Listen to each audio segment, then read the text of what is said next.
about the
With markets facing new lows in 2025, take control of your commodity prices and manage price risk with confidence. For over 40 years, advanced trading has guided farmers through unpredictable conditions, providing expert insights and proven strategies to protect profitability. In today's fast-changing global economy, having a trusted advisor by your side can make all the difference in defending what you've worked so hard to build. Advanced trading, securing your future, one decision at a time.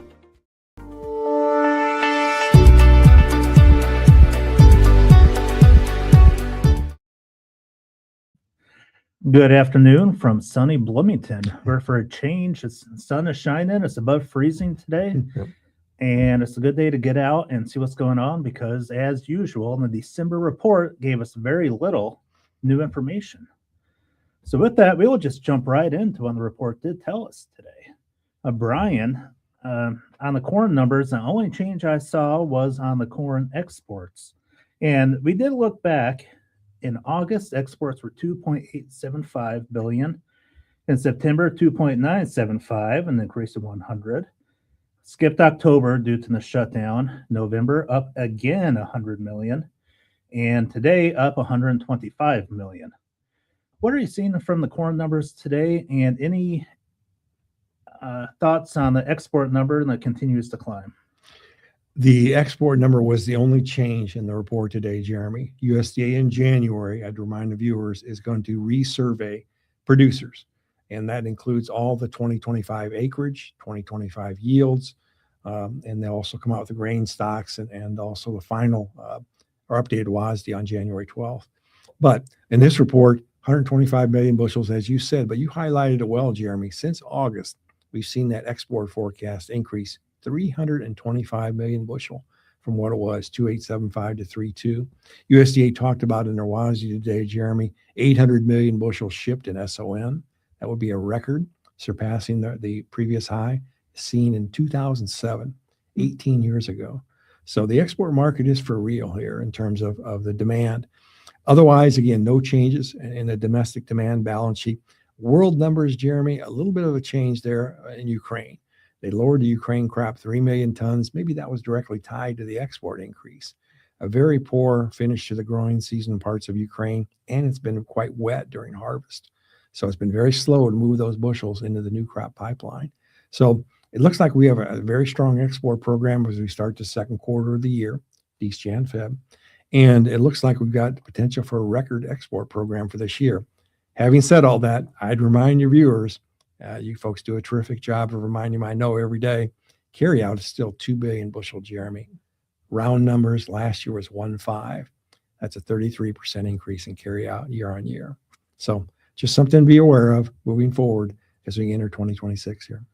So what I'm hearing is, although the U.S. numbers are virtually unchanged or very little change, there's still a good chance of some volatility moving forward due to South America and the Black Sea region, as well as geopolitical events. But it's not a time to fall asleep in the wheels, really the point I'm trying to get at. There is opportunity for corn to possibly run up a little and even possibly pull back, depending on what does change in the coming few weeks and months. You summarized that well again, Jeremy. I think volatility is the key here as we enter winter months with South America. What are we going to look at in terms of Brazil? And more importantly for corn right now, Argentina is a bit dry. I don't want to overplay that by any means, but the early planted corn in Argentina, the last 30 days have been quite dry. Now that corn really won't pollinate until we get into January, at least very earliest, maybe at the end of the month here. But the second crop corn that they're planting now, which is benefiting from the dry conditions, they're getting it planted. But that corn isn't going to pollinate, of course, until February. So volatility is possible as you get into the new year. It'll be based on the weather in Argentina. Anything new happens in China. But as I'm sure that the viewers have worked with you folks for any period of time, view volatility as opportunity rather than with fear. We've seen that so many times. View volatility as opportunity, pay off in terms of marketing. Very, very nice. Shifting gears to soybeans, there was not a single change on the U.S. balance sheet for the beans. We have, however, seen tremendous volatility going back several weeks, even months, from a low of somewhere below $10 to upper 11s. Luke, do you see any reason for that volatility in beans to end, and what may drive that volatility moving forward? The primary driver, as we all know, is the at the end of October, when we came into the time frame when the agreement or the talk was in the market that we're finally going to get China back in the export market. There's been talk that they're going to buy 12 million metric tons from the U.S. That time frame's kind of shifted around a little bit from the end of the year to maybe now February. But you all of a sudden brought somebody that was absent out of our market that had been such a big part of the export market back into play. Mm-hmm.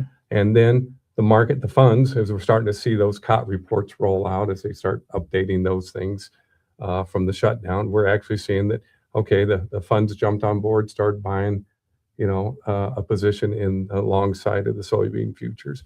Then you came into, okay, actual sales. We just saw, I think, Brian, we're right. We just finally saw in the inspections, the first inspections on beans going out to China out of the Gulf, I believe this week. Just beginning. Yep. So we're starting to see those sales turn into actual shipments. Mm-hmm. And then all of a sudden the market, talks about, and we hear about a lot in the cash markets, the SIF markets, the export world, where we hear about cargoes getting done and hearing that there's trades being executed, but they don't show up on a daily report. Mm-hmm. And that's what the market wants right now. It needs to see those big sales flash announcements every day to kind of feed this bullishness. And every day that goes by that we aren't approaching that 12 million metric ton, there's speculation that they may be about 50% of that right now. Mm-hmm. But the market needs something. Then throw on top of that things in Brazil, at least, are really kind of straightened out for their crop potential. They've got some really timely rains here. We know that Argentina is still a wild card out there, but that's the thing that the market wants. What it really would like to see is one of those big flash sales come up some morning where we sell 1 million metric tons get announced. And you just kind of piecemeal feeding this, and that's just kind of taking the funds and saying, hey, things are good in Brazil, and maybe I'll lighten up a little bit as we go into this December end of the year time frame. So it's the old saying, you got to continue to feed that bullish side, and we just haven't got that right now. And things, especially in Brazil, look much better at this stage right now. Argentina, like Brian mentioned, it'll be another 30 days. We're really going to get a handle on them. Yeah. Oh, that's good stuff. And absolutely, you need to feed that bull. And there are a lot of little potential items that could send beans right back to the new highs if we get confirmation of sales, if South America begins to have weather issues. So by no means is it time to think everything's done. Let's just cash out of all beans, have no upside, and go to Florida for the month. It's time to actually set some floors if you don't have them already, manage the floors if you do, and still be hopeful that we could see a rally yet to come. Yeah, there's a long growing season ahead of us yet. I mean, one phase is they've just got the beans finally essentially planted in Brazil, and Argentina, I believe, is about 50% done. So, even though it kind of looks like Brazil's on track, we still got a ways to go. And, so you just got to keep that in the back of your mind. Make your cash decisions based on your local markets, your cash needs, all these things that we always talk about grain marketing. And then volatility is still relatively low compared to what it has historically been. So replacement ownership with some type of call strategy is still a primary way to protect those sales. Absolutely. Brian, we already talked some about South America. Is there much more that could lead to the black swan that we all kind of hope that could lead to some rallies? Not that we wish ill will on our friends in South America, but what are you seeing down there? The world numbers in today's report were virtually unchanged, very close to where they were.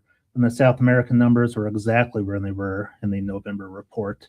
So what else do you see that could be a market driver coming out of South America? The soybean outlook, as Luke did a terrific job a moment ago, has improved overall, Jeremy. However, there were a few hiccups here this fall. It was primarily linked to the dry weather. There's some replanting that's taken place. Replanting in the north, in the major producing state of Mato Grosso, also looking at northeast and Mato Piba. And now we're hearing, Jeremy, even in the south, Rio Grande do Sul, far south, they've gotten more rain lately, but may have some replanting there. What does that mean? Well, replanting beans, as we see here in the States, typically the replant beans will struggle to reach their optimum potential. I don't want to say that that's an extremely high percentage of replant, but it's a wild card going forward. Then there's a second impact of that, Jeremy. In the north, where they're replanting beans, some of those areas typically would plant safrinha double crop corn in late January, early February. If they're replanting those beans, however, if they have replanted those beans in the north, that means they're going to have to be very cautious about planting the corn then, because those beans are going to be harvested later, of course, than they would have normally. And that pushes that window for getting that safrinha corn planted on time to a situation where a producer may not end up planting as much safrinha corn as they intended, because there's a dry season that starts in Brazil about the end of April. And you don't want to plant safrinha corn in early March because it'll dry out before the crop pollinates, and that's bad news. So wild cards to watch would be the replant in northern Brazil and parts of southern Brazil. Also, I think, to reiterate Argentina, Jeremy, we're in the midst of a La Nina weather pattern. It isn't an exceptionally strong correlation, but there has been some correlation to some of the poor crops seen in Argentina associated with La Nina. And it's usually a drought that develops from December through February. So we really want to watch Argentina now and see, because everyone talks about Brazil, and justifiably so, in the bean market. Argentina is still important, and Argentina is very important in corn, Jeremy. So I would say the replant and then the dryness in Argentina bears monitoring. And any late season problems, you could even argue if they get too much rain in Brazil in January, that's down the road. Of course, as we don't want a lot of rain here in central part of the Midwest at harvest, but that's down the road. I think short term would be how much of a drought does or does not develop in Argentina has got to be front and center the next 45 days. So what I'm hearing is there's still a very good chance of volatility. Although being in the U.S., we like to think in the growing season being the chance for the biggest volatility. We are in a growing season just in the southern hemisphere. So once again, there is a chance of some pretty major volatility moving forward. So Luke, with that, what are we telling farmers today and they should do with both 25 crop and even looking ahead to 26 and beyond? Well, the story on 25 crop, it comes back to, again, of course, timing of where you're at in your marketing year. Here's where we end up the December. A lot of people are doing their year-end adjustments, either, decisions on making sales or not. But with all the potential and the volatility that Brian brings into play that can pop in a market, and also just a lot of things that can come when you really get the funds wound up one way or the other, it's just important that, okay, if I'm going to make those cash sales either for nearby or deferred, I'm still going to follow those sales up with a call, because we've still got a growing season in progress and still another 3 to 4 months that really are critical in the southern hemisphere. And then you throw in the fact that, we've got this great demand on corn. The government's gone up again. And I just, the cash markets are starting to reflect that demand. So pay attention to that in your local markets and act on that if your cash markets are at a level that you, one, like, and two, that it warrants making sales, because some of the spreads have narrowed in to the point where there's not nearly as much carry as there once was. So that's the market telling us that, hey, we want some demand in the nearby, and it's not wrong to reward a market and still stay in a position to gain on a futures rally. A new crop, I was just looking at those numbers, D's 26, and we settled today at 465 and 3/4, 467. Recent highs 477. We're only a dime off of that. And as Brian and I were talking earlier today, if you go back and you think about it, we never had those numbers last year on the 25 crop. So, the point I'm making is, yeah, we all want higher values, but when you start seeing, if we get an opportunity to start locking in some values out there that look profitable for the coming years, you kind of go through the end of the year and you start planning your next budgets, there's might be an opportunity out there to get a good start on some new crop bushels 26. And beans, just keep in mind that we're still hovering around the $11 area. Again, not terrible, not maybe what everybody wants, but if the South Americans turn around and put another big crop on top of us, what they've done in the past several years, you just got to be ready to defend those kind of numbers. And you can go out there and buy some deferred puts, you can buy short date. There's a lot of tools out there to protect yourself. And you can even do this ahead of the February crop insurance time frame and buy the short-term, short-dated puts. You talk with your advisor about that as a way to pay less time but protect these values if they get to a level you want to protect as you wait on that February crop insurance. And that's a very good point. I do really like the marked short dated from the guy who's going to buy high levels of crop insurance. You can buy an at in the money, and I don't have direct quotes, but a marked short dated corn for roughly a dime, even maybe 8 cents. Soybeans at the money are probably looking at 25 cents, something like that. But still pretty reasonable considering everything we just talked about where this market could go. One thing that was not mentioned is possibly, I hate to even say it, but a trade deal falling apart. And we all know politically that has happened for other countries. If that does happen, we're going to lose a lot of equity in beans in a very short time. So it's a good idea just to make sure we do something to protect that. It's always good to be in control and let the market do what it's going to do, and have you're in a position that the market works higher, you're good, and if it works lower, at least you got your floor established. Absolutely. Defend. Leave that floor in place, but leave the upside open. Couldn't have said it better. Well, with that, guys, thank you very much for watching. I hope you did pick something up today. Be sure to subscribe to our YouTube channel.